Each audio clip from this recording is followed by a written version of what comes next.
दोस्तों, अगर आप हार्डवेयर के स्टूडेंट हैं या फिर हार्डवेयर इंजीनियर की पोस्ट पे किसी कंपनी में अपॉइंट हैं, तब आपको ये वीडियो बहुत ही ज़्यादा यूज़फुल होने वाला है। फ्रेंड्स, इसमें हम बताएंगे कंप्यूटर के जो कंपोनेंट्स होते हैं पीसी के, वो कौन कौन से होते हैं।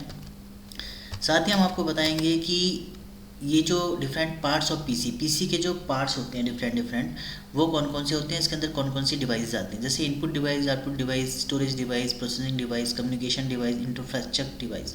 तो इंफ्रास्ट्रक्चर डिवाइस में कौन कौन सी डिवाइस आती है, कम्युनिकेशन डिवाइस में कौन कौन सी डिवाइस आती है, ये सारी डिटेल में हम आज जानने वाले हैं। तो फ्रेंड, मेरा नाम है सुरेंद्र पाल और स्टार्ट करते हैं आज का वीडियो।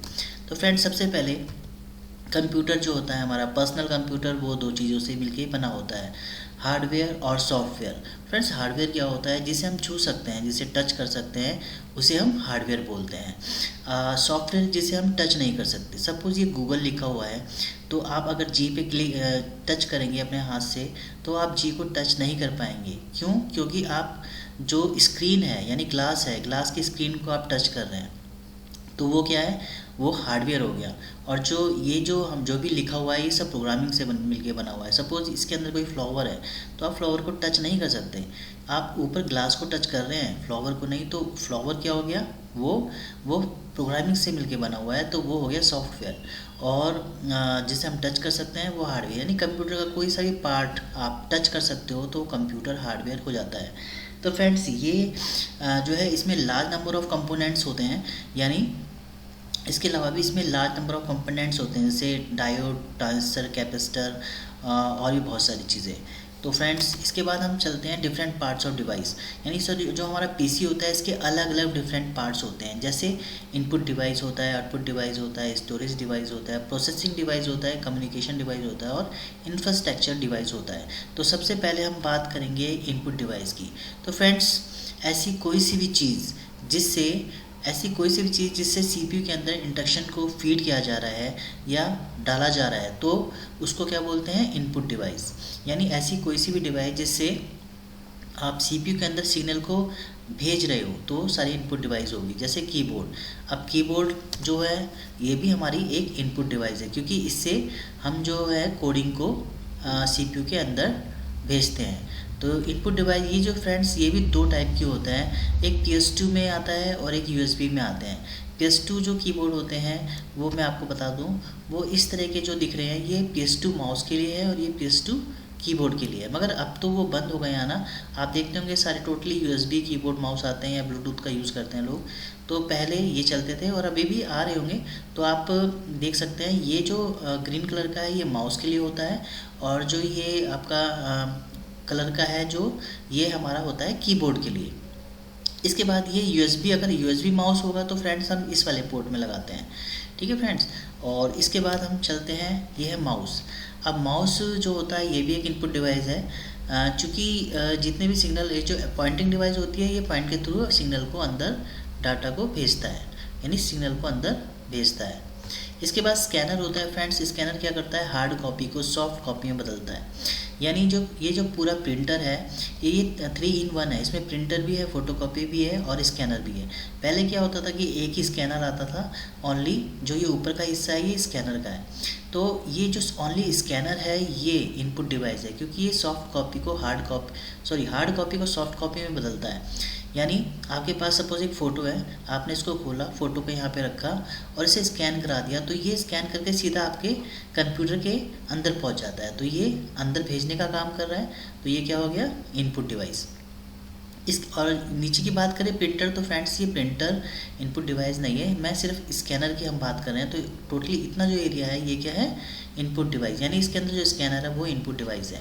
इसके बाद फ्रेंड्स होता है इनपुट डिवाइस में डिजिटल कैमरा। जो हम कैमरा होता है, आप इसे फ़ोटो क्लिक करते हैं और उसके बाद क्या करते हैं, अपने सीपीयू में अटैच करते हैं और उसमें कॉपी कर लेते हैं।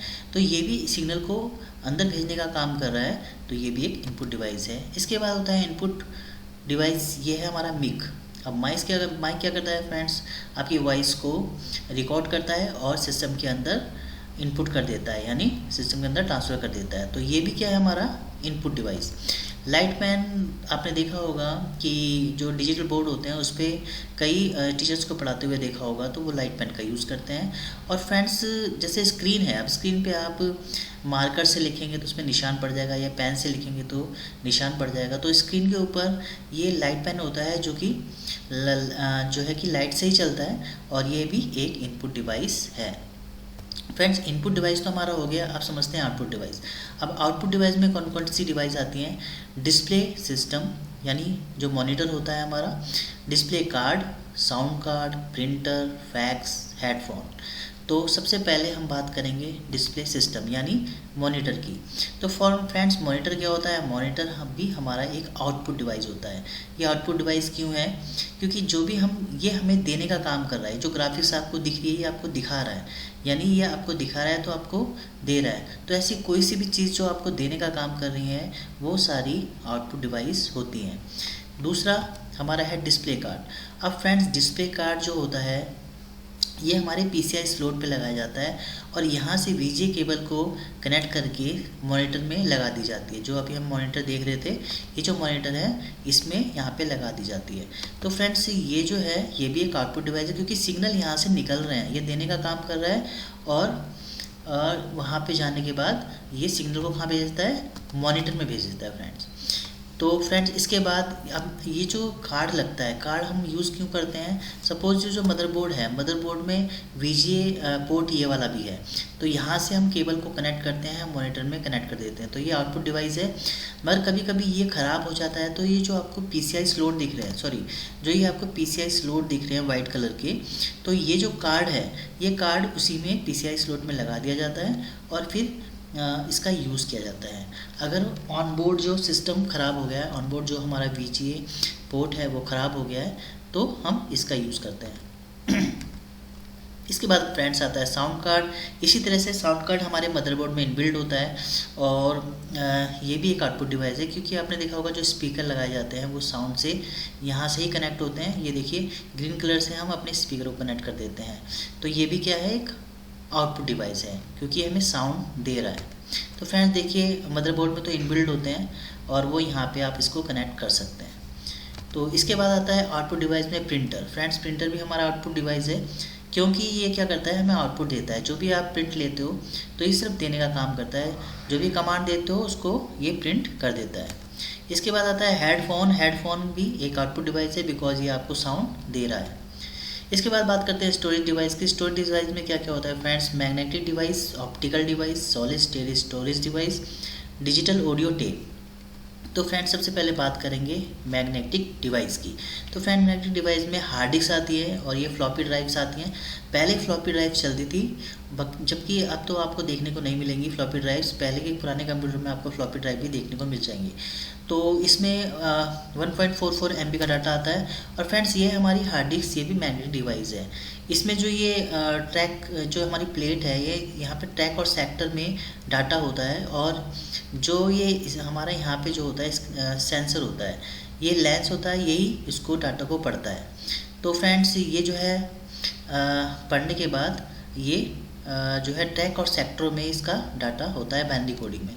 और इसमें भी ऐसे होता है, इसमें भी लेंस होता है जो कि उसे रीड करने का काम करता है। और फ्रेंड्स ये शुरू में 10 GB की भी आती थी, मगर फ़िलहाल अभी 1 TB 500 GB की चल रही है। इससे पहले 320 GB की हार्ड डिस्क आती थी। इससे पहले 320 GB से पहले 160 GB की भी आती थी, और 80 GB की भी आती थी। और इस तरह से अब तो 1 TB की हार्ड डिस्क आपको देखने को मिलेगी, या फिर 500 GB की भी हार्ड डिस्क आपको देखने को मिल जाएगी। स्टोरेज डिवाइस में क्या होता है फ्रेंड्स? ये ऑप्टिकल डिवाइस होती है। पहले जो आपने देखा होगा कि पहले के जो जितनी मूवीज़ होती थी वो ऑप्टिकल डिवाइस में, यानी हमारे CD या DVD में आती थी। तो फ्रेंड्स अब तो इसका नाम अब तो ये ख़त्म ही हो गई है। अब अगर किसी आप देखेंगे नए नए लैपटॉप में आपको CD DVD ड्राइव भी नहीं मिलेगा, क्योंकि अब इसका यूज़ ही नहीं है। इससे अब पेन ड्राइव का यूज़ होता है हर चीज़ के लिए, ज़्यादातर पेन ड्राइव और दूसरी डिवाइसों का यूज़ होता है। अब इसका यूज़ बिल्कुल ख़त्म हो गया। तो ये जो होती थी ऑप्टिकल डिवाइस, इनको क्या बोलते हैं फ्रेंड्स? Optical device. इसके बाद सॉलिड स्टेट स्टोरेज डिवाइस। आपने SSD का नाम सुना होगा, बहुत ही चर्चा में है अभी। इससे पहले हमारा हार्ड डिस्क चलती है तो हार्ड डिस्क की जगह आप SSD यूज़ कर रहे हैं। तो ये पेन ड्राइव में अंदर जो एक चिप होती है उसी तरह से ये भी होता है। इसकी स्पीड फास्ट होती है फ्रेंड्स हमारी हार्ड डिस्क से। तो फ्रेंड SSD आप अगर सिस्टम में लगाते हैं तो आपकी स्पीड भी बढ़ जाती है। और इसमें इसी तरह से जैसे हार्ड डिस्क में कनेक्टर होते हैं SATA, तो वही कनेक्टर होते हैं इसमें भी। इसके बाद स्टोरेज डिवाइस में फ्रेंड्स ये आपका डिजिटल ऑडियो टेप होता है जो कि स्टोर करने का काम करता है। ये काफ़ी 3-3 4-4 घंटे का स्टोर कर सकता है डाटा। तो इसको क्या बोलते हैं, ये सिर्फ ऑडियो स्टोर करता है फ्रेंड्स और कुछ नहीं। और ये जो डिजिटल टेप होता है फ्रेंड्स ये इसमें इसी को लगाया जाता है। और ये जितनी भी रिकॉर्डिंग होती है, जितना भी जो बोलते हैं आप कैमरे के साथ साथ अब इस माइक भी लगा रखा है, तो वो सब जो रिकॉर्ड होता है वो इसी में ही रिकॉर्ड होता है फ्रेंड्स। इसके बाद आता है प्रोसेसिंग डिवाइस। प्रोसेसिंग डिवाइस क्या होती है, जो प्रोसेस करने का काम करती है फ्रेंड्स। जो डाटा तैयार होता है, प्रोसेस होता है, तभी हमें दिखाई देता है। सबसे पहले हम इनपुट देते हैं, फिर डाटा प्रोसेस होता है CPU के अंदर, फिर हमें आउटपुट दिखाई देता है। तो बहुत सारी चीज़ें इसमें मेन प्रोसेसिंग डिवाइस कौन कौन सी होती हैं फ्रेंड्स, माइक्रो प्रोसेसर, चिपसेट और बायोस। अब ये तीनों चीज़ें मदरबोर्ड में लगी होती हैं। यानी माइक्रो प्रोसेसर फ्रेंड्स ये मेन इम्पोर्टेंट पार्ट है कंप्यूटर का, और यही प्रोसेस करने का काम करता है। एक तरह से कहें तो सारी कैलकुलेशन जो आप हमारा जो हार्ट काम करता है ना, ब्लड को पूरे बॉडी में सर्कुलेट करता है, भेजता है, इसी तरह से इसका भी काम होता है डाटा को लेना, उसे प्रोसेस करना और जहाँ पे भेजना है उसको भेजना। सब टोटली काम इसी का होता है। और फिर बहुत important part, very important part होता है ये कंप्यूटर का। तो इसके बाद चलते हैं चिपसेट फ्रेंड्स। कंप्यूटर जो हमारा होता है इसमें चिपसेट का काम होता है फ्रेंड्स, डाटा का लेन देन जो होता है वो चिपसेट के थ्रू ही होता है कि कहाँ से प्रोसेसर से लिया और उसके बाद इसका ही मेन काम होता है कि कहाँ भेजना है, कौन से पोर्ट पे भेजना है। प्रिंट आउट देना है तो प्रिंटर वाले पोर्ट पे भेज देगा, है ना। अगर लेना है डाटा तो आप पेन ड्राइव लगा रहे हो तो वहाँ से लेने का काम। तो सारा डाटा चिपसेट के थ्रू होते हुए, बस के थ्रू होते हुए वो अपने सोर्स से डेस्टिनेशन पर पहुँचता है। इसके बाद आता है BIOS, basic input output system. Friend BIOS क्या होता है, जब आप कंप्यूटर स्टार्ट करते हो तो बेसिक इनपुट आउटपुट सिस्टम ये IC होती है, टोटली प्रोग्रामिंग इसी में सेव रहती है कि कंप्यूटर क्या करेगा इसके बाद। जैसे आपने स्टार्ट बटन दबाया तो उसके बाद सिग्नल क्या होगा, जो पहली बेसिक इनपुट आउटपुट सिस्टम होता है, जो बेस होता है, जो भी हमने सेटिंग कर रखी होती है उसी के अकॉर्डिंग ये काम करता है। देखिए जब हम बूट करते हैं तो हम फर्स्ट बूटेबल डिवाइस अगर CD-ROM को बना देंगे तो CD-ROM से ही बूट होगा। अगर अपने हार्ड डिस्क को बना रखा है फर्स्ट बूटेबल डिवाइस तो हार्ड डिस्क से बूट होगा। तो सबसे पहले क्या काम करे, हार्ड डिस्क से कहाँ से वो बूट करे, तो सारा जो भी हम सेव करते हैं वो बायोस में ही सेम होता है। यानी जब हम कंप्यूटर स्टार्ट करते हैं तो जो पहला काम करता है वो बायोस IC के अंदर जो प्रोग्रामिंग होती है वही करता है। इसके बाद आता है कम्युनिकेशन डिवाइस। कम्युनिकेशन डिवाइस में काफ़ी चीज़ें आती हैं, जैसे interface, IO ports and cables, LAN card, telecommunication, internet, network cable. तो ये कम्युनिकेट कराने का काम करते हैं। इंटरफेस में बात करते हैं SCSI होस्ट एडेप्टर। फ्रेंड्स ये SCSI होस्ट एडेप्टर है, अब ये भी कम्युनिकेट कराने का काम करता है। क्या होता है कि अब जैसे आपके पास बहुत सारी डिवाइस है, स्कैनर है, CD-ROM है, DVD-ROM है और भी बहुत सारी चीज़ें हैं, मगर इनके जो कनेक्टर होते हैं वो अलग अलग होते हैं। अब हमारे पास तो कनेक्टर है नहीं इतने। सपोज आप PC में देखते हैं तो कितने कनेक्टर होते हैं, USB के तो बहुत कम होते हैं। और सपोज़ अलग अलग कनेक्टर हैं तो जो कोई इसका SCSI का है, अभी इंटरनल अंदर के जो कनेक्टर हैं वो इस तरह के हैं। तो ये जो हमारा SCSI होस्ट एडेप्टर है वो सारी डिवाइसों को इस तरह से कनेक्ट कर सकता है। तो यानी इसे हम इंटरफेस बोलेंगे। तो SCSI होस्ट एडेप्टर इसमें आता है। यानी SCSI होस्ट एडेप्टर से आप 7 से 8 डिवाइस को एक साथ और काफ़ी डिवाइस को आप एक साथ कनेक्ट कर सकते हैं। इसके बाद आता है friends IO ports and cable. IO ports and cable में जो input output ports and cable होती हैं वो ये होती है। फ्रेंड देखिए ये है हमारा सीरियल पोर्ट, ये है पैरेलल पोर्ट। मतलब कि यहाँ पे जो होता है ये तो USB है। अब USB में जितनी पेन ड्राइव वगैरह हो गई वो आप इससे कनेक्ट कर सकते हैं। जो हमारा मॉनिटर कनेक्ट होता है वो यहाँ से कनेक्ट होता है। इस तरह के पोर्ट्स देखे होंगे आपने। इसमें जो है हमारा पहले प्रिंटर आते थे, अभी भी आ रहे हैं, तो इस तरह से प्रिंटर को कनेक्ट कर सकते हैं। तो और ये देखिए VJ केबल है, जो कि एक कनेक्टर इस में लग जाएगा और दूसरा हमारा उसमें मॉनिटर में लगता है, तो ये VJ केबल हो गई। तो फ्रेंड्स ये जो है IO पोर्ट्स होते हैं जो कम्युनिकेट करने का काम करता है। ऐसे लैन कार्ड है फ्रेंड्स ऑन बोर्ड, जो मदरबोर्ड में लैन कार्ड का जो है इनबिल्ड होता है। ये आपने देखा होगा जहाँ पे भी कंपनी में कंप्यूटर कनेक्ट रहते हैं, एक केबल जो है वो यहाँ पे लगी रहती है लैन में, तो यही कम्युनिकेट यानी अपने पूरे नेटवर्क में कम्युनिकेट कराने का काम करता है। इसी में हम जब आईपी देते हैं वो आईपी भी इसी में ही सेव होता है, लोकल एरिया नेटवर्क। फ्रेंड्स इसके बाद आता है टेलीकम्युनिकेशन। अब कम्युनिटी में टेलीकम्युनिकेशन का काम होता है मॉडम का। मॉडम भी क्या करता है, कम्युनिकेट कराने का काम करता है। ये क्या करता है कि फ्रेंड्स बाइनरी लैंग्वेज को ये क्या करता है, एनालॉग सिग्नल को डिजिटल और डिजिटल सिग्नल को एनालॉग सिग्नल में बदलता है। यानी कोई टेलीफोन से लाइन आ रही है तो उसमें तो हमारे एनालॉग सिग्नल आते हैं, मगर कंप्यूटर हमारा डिजिटल सिग्नल समझता है, तो ये करता है एनालॉग सिग्नल को डिजिटल सिग्नल में बदलकर हमारे कंप्यूटर में भेज देता है। और जैसे हम कोई सपोज मेल कर रहे हैं तो हमारे कंप्यूटर से तो डिजिटल सिग्नल निकलेंगे और मॉडम के पास जाएंगे, फिर उस टाइम ये क्या करेगा, डिजिटल सिग्नल को एनालॉग सिग्नल में बदलकर टेलीफोन लाइन में भेज देगा, और अदर एंड पे भी यही काम होता है। तो इस तरह से कंप्यूटर डाटा को एक्सेस कर लेते हैं। तो ये भी एक टेलीकम्युनिकेशन डिवाइस क्या है, कम्युनिकेटिंग डिवाइस ही है। फिर फ्रेंड्स इंटरनेट तो कम्युनिकेट करने के लिए आपको पता ही है, पूरी वर्ल्ड में वर्ल्ड वाइड वेब इंटरनेट का यूज़ होता है कम्युनिकेट करने के लिए। इसके बाद कम्युनिकेटिंग डिवाइस में नेटवर्क केबल भी आती हैं, जिसमें UTP, STP, coaxial cable, fibre optic cable होती हैं। UTP unshielded twisted pair cable होती है। फ्रंट unshielded twisted pair cable यानी इसके अंदर शील्ड नहीं होती है, और ये unshielded twisted pair cable होती है। और दूसरी होती है STP, shielded twisted pair cable. आप देख रहे हो यहाँ पे शील्ड है, यानी शील्ड लगी हुई है, तो इसमें ये अंतर होता है फ्रेंड्स। ये जो करती है क्रॉस टॉक को रिड्यूस करती है और प्रोटेक्ट करती है जो एक्सटर्नल जो वो होते हैं, तो उसको हम ये प्रोटेक्ट करती है क्रॉस टॉक को। तो और मगर इसमें ऐसा कुछ नहीं होता है, तो ये थोड़ा इससे कम प्रोटेक्ट करती है क्रॉस टॉक को, ठीक है। और फ्रेंड्स इसका जो है ये जो होती है एसटीपी कॉस्टली होती है हमारी यूटीपी केबल से। और इसके बाद है कोक्सियल केबल। कोक्सियल केबल आप टीवी देखते हैं, अब टीवी में आपने देखा होगा यहाँ जो एक केबल आता है और वो आपके टीवी में कनेक्ट हो जाता है। तो फ्रेंड्स के जो कोर होती है ये हमारी कॉपर की होती है, तो टीवी जो जो चैनल चलते हैं वो इसी केबल के थ्रू चलते हैं। कोक्सियल केबल है ये फाइबर ऑप्टिक केबल हो गई फ्रेंड्स। इसमें ग्लास की कोर होती है, उसमें जो डाटा जाता है वो लाइट के फॉर्म में जाता है, तो इसकी स्पीड बहुत तेज़ होती है और स्पीड के लिए इसका बहुत यूज़ होता है।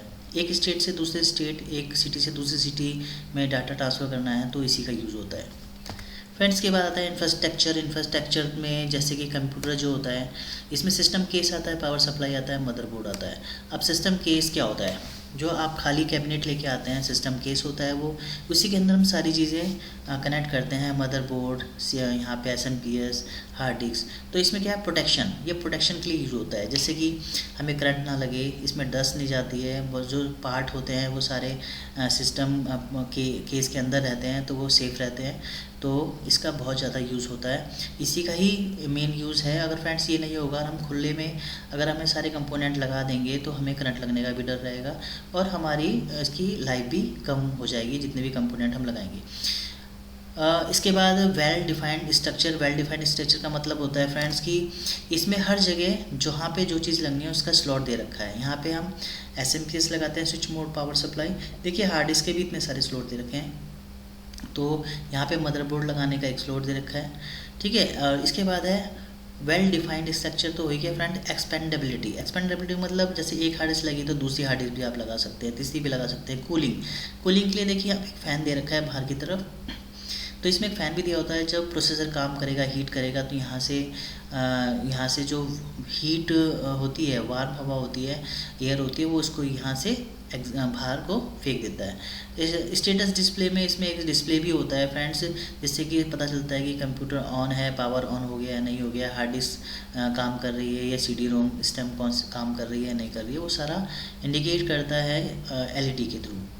इसके बाद पावर सप्लाई की बात करें तो पावर सप्लाई सिस्टम कूलिंग भी करता है क्योंकि इसके अंदर फ़ैन लगा होता है। परफॉर्मेंस, स्टेबिलिटी, ये जो केबल देखनी है इस सब में अलग अलग वोल्टेज होती हैं फ्रेंड्स, तो जितनी वोल्टेज जिसको चाहिए होती है, हार्ड डिस्क को जितनी चाहिए 5 वोल्ट, यानी प्रोसेसर को 3.3 वोल्ट चाहिए तो उतनी ही वोल्टेज उसको भेजता है जितनी जिस डिवाइस को ज़रूरत होती है। मदरबोर्ड को जितनी चाहिए वो उसको मिलेगी। ऐसे ही रिडक्शन ऑफ पावर कंजप्शन, तो रिडक्शन करता है, यानी हमारी पावर कंजम्पशन को कम करता है, और काफ़ी सिस्टम को चलाने के लिए इसका मेन रोल होता है, मतलब पावर का काम यही करता है, यानी एसी को डीसी में कन्वर्ट करता है। इसके बाद हमारा फ्रेंड होता है मदरबोर्ड। मदरबोर्ड भी हमारा क्या होता है, इंफ्रास्ट्रक्चर डिवाइस में आता है, और इसमें ये मदरबोर्ड का मतलब सारी डिवाइसें हमारे मदरबोर्ड से ही कनेक्ट रहती हैं, इसलिए इसको मदरबोर्ड बोलते हैं।